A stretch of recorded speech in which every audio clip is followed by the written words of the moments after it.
ஆடுவோம் மேல தாளத்தோடு, பாடுவோம் பம்பை உடுக்கையோடு, கூறுவோம் தம் எண்ண கருத்துக்களை முழக்கமிட்டு.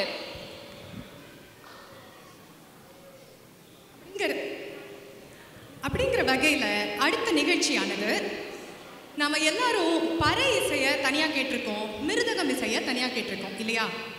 ஆனால் இன்னைக்கு இந்த ரெண்டையும் ஒரு மேஷப் பண்ணி பரதம் மற்றும் நட்வாங்கத்தோட பறையும் மிருதங்கத்தையும் கலந்து ஒரு கலக்கலான நிகழ்ச்சியை தரப்போறாங்க உங்களுக்காக. யாரும் தெரியுமா? ஒருங்கிணைப்பாளர் பாலா இளங்கோவன் அவர்களது இசை துளிர் குழுவினர். ஆட வருபவர் கவியமுதன் கோபிநாதன், கிருஷாந்த் பாலா, கீர்த்தி தினேஷ் மற்றும் புகழினி கோபிநாதன். பலத்த கைத்தட்டலோடு இசை துளிர் குழுவினரை வரவேற்போம்.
தத்தகிட திருகிடுதோம் திருகிடுதோம் திருகிடுதோம் திருகிடுதோம்.